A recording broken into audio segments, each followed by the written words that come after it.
என் அன்பார்ந்த கூட்டாளி எல்லாருக்கும் என் அன்பார்ந்த வணக்கங்களை தரப்படைந்து தெரிவித்து விடுகிறேன். இன்றைக்கு நாங்கள் வீடியோ எதை பற்றி பார்க்க போகிறோம்னா, விஜய் அவர்கள் கொஞ்சம் வெயிட் பண்ணுங்க சரியா? சரி, அந்த விதமாக விஜய் அவர்கள் எங்கேயோ போக திரிஷாவை கூட்டிக்கிட்டு அந்த மாதிரி இருக்குது நம்ம விஷயம். அதுக்கு முன்னாடி என்னை சப்ஸ்கிரைப் பண்ணாதவங்க சப்ஸ்கிரைப் பண்ணி வச்சுட்டு பாருங்கள். ஏன்னு சொன்னால் நான் பல விஷயங்களை குறித்து கதைக்கிறேன். Vehicle reviews, motivation, entertainment, political comedy, cinema comedy, உடல் ஆரோக்கியம் அப்படின்னு பல விஷயங்களை குறித்து கழிச்சிட்டு வரேன். அந்த வீடியோக்களை பார்க்கணும்னா என்னை சப்ஸ்கிரைப் பண்ணி வச்சுட்டு பாருங்கள். ஏன்னு சொன்னால் இந்த வீடியோவுக்கு மட்டும் ஒரு லைக் கொடுத்துட்டு பார்த்தீங்கன்னா இந்த மாதிரி பொலிட்டிக்கல் சம்மந்தமான வீடியோக்கள் மட்டுமே உங்களை தொடர்ந்து வந்து சேர்ந்து கொண்டிருக்கும். என்ன சப்ஸ்கிரைப் பண்ணி வச்சுட்டு பார்த்துனீங்கன்னா தான் அனைத்து விதமான வீடியோக்களும் உங்களை வந்து சேரும். வாங்க வீடியோக்குள்ளே போகலாம். இது ஏனக்ரோயலின் உங்கள் மூன்றாம் கண் பக்கம். அஜித் அவர்களின் அம்மா இருந்திருக்காங்க. அப்போ அப்படின்னோடனே விஜய் வந்து அஜித்தோட அம்மா அப்படின்ட்டு ஓடி போயிட்டு பார்த்துட்டு வந்திருக்காரு. அது மட்டும் இல்லாமல் இவர் போனது திரிஷா கூட. அதுக்கு கடைசியாக வரேன். அஜித்தோட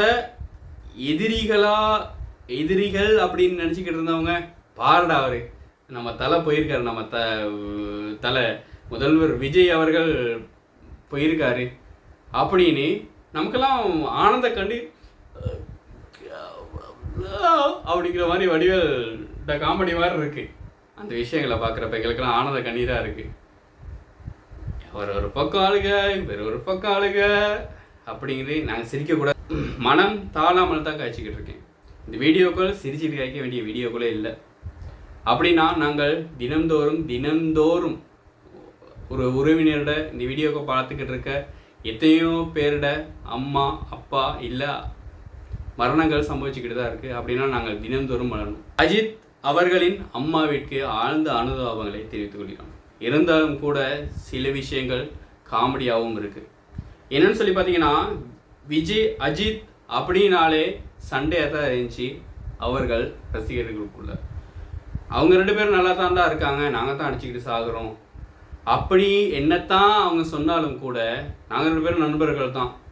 ஆனால் நம்மகிட்ட ஃபேன்ஸ் தான் அடிச்சுக்கிட்டு சாகுறாங்க, நீங்களாம் அடிச்சுக்காதீங்கப்பா அப்படின்னு எல்லாருமே அவங்க அஜித்தாக இருக்கட்டும் விஜயாக இருக்கட்டும் ரெண்டு பேரும் சொன்னாலும் கூட அவங்க படத்துல டயலாக் வச்சு பேசிக்கிட்டாங்க.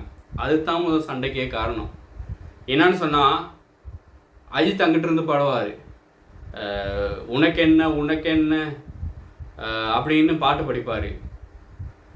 ஏத்தி விடோ தந்தையும் இல்லை, எழுந்து கொள்ள தாய்மடி இல்லை அப்படிங்கிற மாதிரி அந்த பாட்டு வரும் லிரிக்ஸ். உனக்கென்ன அந்த சாங்கில். அப்போ அதை வந்து விஜயை தாக்கித்தான். ஏற்றி விட்டது யார்? உன்ட தந்தை தானே. எழுப்பி விட்டது யார்? உன்ட அம்மா தானே.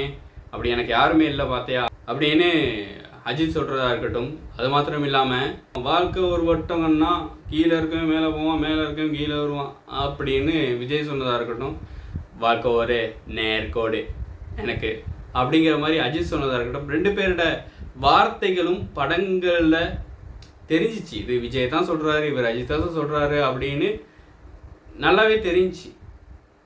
அது மூலமாக ரெண்டு பேரையும் ஏற்றி விட்டு ரெண்டு பேரோட ரசிகர்கள் மேலேயும் அடிச்சுக்கப்பட்டு அதன் மூலமாக பணம் சம்பாதித்தவர்கள் தான் விஜயும் அஜித்தும். ஏன்னு சொன்னால் நான் அஜித்தோட ரசிகன், அஜித்தை பற்றியே கேவலமாக பேச மாட்டேன், இதுதான் உண்மை. ரெண்டு பேரும் பெரிய புள்ளிகளாக வளர்ந்த பிறகு ரெண்டு பேரும் விஜயாக இருக்கட்டும் அஜித்தாக இருக்கட்டும் ரெண்டு பேரும் பெரிய புள்ளிகளாக வளர்ந்த பிறகு நாங்கள் ரெண்டு பேரும் நண்பர்கள் தான்ப்பா, அடிச்சுக்காதீங்க, யாருமே அதில் அடிச்சிக்க கூடாது அப்படின்னு தான் சொன்னாங்க. யாரே ரெண்டு பேரும் வளர்ந்து வந்த பிறகு தான் அதை ஒத்துக்கிட்டாங்க. நான் ரெண்டு பேரும் நண்பர்கள் தான்ப்பா. அப்போ ரெண்டு பேரும் முன்னேறதே நண்பர்களாக இருந்துக்கிட்டு ரசிகர்மார்களை இப்படி ரெண்டு பேரும் வார்த்தை தகராறுக படங்களில் பேசிக்கிட்டு உள்ளுக்குள்ளே ஃப்ரெண்ட்ஷிப்பாக இருந்துக்கிட்டு ரெண்டு ரசிகர்மார்களையும் அடிச்சுக்கிற சம்பவங்களை தான் நாங்கள் கேள்விப்பட்டோம். விஜயோட படம் வந்தால் அங்கிட்டு, அதாவது முன்ன காலத்தில் தெரி போக்கிரி, அஜித்தோட படம் ஆஞ்சநேயா, ஜனா அந்த படங்களாக இருக்கட்டும், அந்த படம் வரைக்கும் கூட ஒரு போட்டியாக தான் இருந்துச்சு. உன் படம் பெருசா என் படம் பெருசா அப்படின்னு போட்டியாக ரசிகர்மார்களை அடிச்சிக்க விட்டு இவங்க பணம் சம்பாதிக்கிற அளவு சம்பாதிச்சுட்டு இப்போ பொலிட்டிக்கலுக்கு அவர் போன பிறகு இவர் ஒரு பெரிய கார் ரேஸ் சாம்பியனாக வந்துட்டாரா இல்லையான்னு தெரியாது. கார் ரேஸ் சாம்பியனாக வந்த பிறகு இவங்களோட அப்பா நாங்கள் நல்லா செட்டில் ஆகிட்டோம்ப்பா, இனி அடிச்சுக்காதீங்க அப்படின்னு அஜித்தும் விஜயும் மாறி மாறி சொல்லிக்கிட்டாங்க. இது மூலமாக என்னடா சொல்ல வர்ற? சரி, இவங்க 2 பேரும் அடிச்சுக்க விட்டாங்க, சரி, இப்போ நீ இதுலேருந்து என்ன தான் சொல்ல வர? சரி, இனிமே வர்ற ஜெனரேஷனாவது அஜித் விஜய் அடிச்சுக்கிட்ட மாதிரி தனுஷ் செம்பு, சிவகார்த்திகேயன் தனுஷ், ஒரு சின்ன ஒரு ஆக்டருக்காக, சின்ன வளர்ந்து வரும் நடிகர்களுக்காக எதிர்காலத்தில் பெரிய நடிகர்களாக அவங்க வரலாம். வந்த பிறகு கூட அடிச்சுக்க கூடாது. படத்தை ஒரு என்டர்டைன்மெண்ட்டாக பார்ப்போம். பார்த்துட்டு யாருக்காகவும் யாரும் அடிச்சுக்காமல் இருப்போம். நாங்கள் 90s கிட்ஸ், அதனால் நாங்கள் கொஞ்சம் இதெல்லாம் சண்டையிலாம் ஈடுபட்டுட்டு பேசாமல் வந்து அஜித் விஜய் மாதிரி ஒரு இடத்துல வந்து நிற்கிறோம். வேணாண்டா வேணாம் அப்படின்னு. இந்த மாதிரி இனி வர்ற ஜெனரேஷன் அடிச்சிக்கக்கூடாது. கமல்ஹாசன், ரஜினி, எம்ஜிஆர், சிவாஜி அவர்களுக்கான சண்டை நிற்கட்டும். இப்போ திரிஷாவை விஜய் கூட்டிகிட்டு போயிருக்காரு. அதுவும் நட்ட ராத்திரியில் விஜய் கூட்டு போயிருக்காரு. இது எப்படி தெரியுமா இருக்கு? இது வந்து இந்த மாதிரியான விஷயங்களை ரசிக்கிறவங்களுக்கு வேணும்னா இந்த விஷயம் நல்ல விஷயமா படலாம். ஆனால் குடும்பஸ்தன்கள் எல்லாருக்கும் இந்த விஷயம் பெரியா தான் படுது விஜய். ஏன்னு சொன்னால், நீங்கள் உங்களோட வைஃபை தான் கூட்டிகிட்டு போகணும்னு நாங்கள் சொல்லலை. பேசாமல் தனியாக போயிட்டு அவளை சுகம் விசாரிச்சுட்டு வந்திருக்கலாம். அப்படியெல்லாம் இல்லாமல் இப்போ மட்டும் என்ன திரிஷாவை கூட்டிக்கிட்டு பயணிக்கிறது? உங்களோட பதவியேற்பு விழாவுக்கு மனைவி வரல, உங்களோட மனைவி வரல, சரி, பிள்ளைகளாவது வரணும்ல, பிள்ளைகளும் வரல. திரிஷாவை திருமண விழாவின் போது, முதல்ல ஒரு திருமண விழாவின் போது கூட்டிகிட்டு போயிருந்தீங்க. அவங்க உங்களோட பதவியேற்பு விழாவுக்கும் வந்தாங்க. இதை நட்புன்னு சொன்னீங்க, தெரியல. அதுக்கு பிறகு அஜித்தோட மரண சடங்கிற்கு கூட்டிகிட்டு போகிறீங்க. என்ன திரிஷாவை ஜெயலலிதா மாதிரி ஒரு ஆளாக வர வைக்கிறதுக்காக நீங்கள் தயார்படுத்துகிறீங்களா விஜய்? ஜெயலலிதா மாதிரி திரிஷாவும் எதிர்காலத்தில் ஒரு முதல்வர் ஆகணும், நான் இல்லாமல் போயிட்டா கூட முதல்வராக திரிஷா தான் வரணும் அப்படின்னு சொல்லாமல் சொல்கிற மாதிரி இருக்குது. இந்த வீடியோ எடுத்துக்கிட்டு இருக்க அதே சமயத்தில் இது எத்தனை பேர்த்துக்கு பிடிக்கும் பிடிக்கலைன்னு தெரியாது. ஏன்னு சொன்னால், எல்லாருக்கும் பிடிச்ச விஷயங்களை மட்டுமே நான் பேசுவேன் என்றால் ஒரு காலமும் வீடியோ செய்யலாது.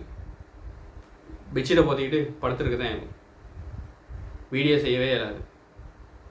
இது ஒரு சாராருக்கு பிடிக்கலாம், ஒரு சாராருக்கு பிடிக்காது. அதை மட்டும் கதைச்சிட்டு போக வரல, இன்னொரு விஷயமும் இருக்குது. அதாவது அஜித்தோட அப்பா செத்துருந்தார் கிட்டத்தில் ஒரு 4 மாதம் இல்லாட்டி 5 மாதத்துக்கு முன்னாடின்னு நினைக்கிறேன். அப்போ வராத விஜய் அப்போ வந்திருக்கலாமே. இல்லைடா, ஷூட்டிங்கில் பிஸியாக இருந்தார், வாரிசு பட ஷூட்டிங், அந்த ஷூட்டிங் இந்த ஷூட்டிங்னு அதெல்லாம் கொஞ்சம் பிஸியாக இருந்தார், கோர் பட ஷூட்டிங் அந்த ஷூட்டிங் அப்படின்னு பிஸியாக இருந்தார். அதனால் அஜித்தோட அப்பாட மரண சடங்கிற்கு வரையிலாமல் போச்சு அப்படின்னா. ஏன் அஜித்துக்கு சிஎம் ஆகாதப்ப இல்லாத விஷயம் அவர் நடிகனாக இருக்கப்போ வந்துட போகுது. அவர் சிஎம்மாக இருக்கப்போ அதில் சைன் பண்ணுறதுக்கு இதில் சைன் பண்ணுறதுக்கும் உலக மக்களையே கவனிக்கணும், நாட்டு மக்களையே கவனிக்க வேண்டியிருக்கும், எல்லாத்துல பொறுத்து செய்ய வேண்டியிருக்கும். ரொம்ப பிஸியாக இருப்பார். அங்கே இங்கே படுகொலை, கற்பழிப்பு அந்த மாதிரி சம்பவங்கள் நடக்குது, அந்தந்த விஷயங்களில் பிஸியாக இருந்திருப்பார். அந்த சமயத்திலலாம் வந்துட்டவர் நடிகனாக இருக்கப்போ வந்திருக்க இயலாதா? ஏன் இப்போ சிஎம் ஆன பிறகு தேவைப்படுற உங்களோட நட்பு, அஜித்தோட நட்பு உங்களுக்கு அன்னைக்கு அஜித்தோட அப்பா செத்தப்ப இல்லாமல் போச்சு. அது எந்த விதத்துலன்னு எனக்கு புரியவே இல்லை. இதுக்கும் கொமெண்ட் வடிவத்தில் பதிவில் சொல்ல மறக்காதீங்க. நாங்கள் அடுத்து பேசுவோம். இது நடிப்பா, கண் துடைப்பா, இல்லை உண்மையான வித்தையா அப்படின்னு எனக்கு தெரியலை. இதுக்கு பதில் உங்கள்கிட்ட இருந்து எதிர்பார்க்குறேன். நான் சொல்கிறது தான் சரி அப்படின்னு நான் சொல்லவே மாட்டேன். நான் சொல்கிறதுல எது உங்களால் ஏற்றுக்கிறதோ அந்த கருத்தை உங்களுக்குள்ளே உள்வாங்கிக்கங்க. இல்லையா விட்டு போட்டு விஷயத்தை பாருங்கள். இன்னும் ஒரு வீடியோவில் சந்திக்கலாம். அது வரைக்கும் விடைபெறுவது உங்கள் கூட்டாளி நாக் ராயல். பாய், டேக் கேர்.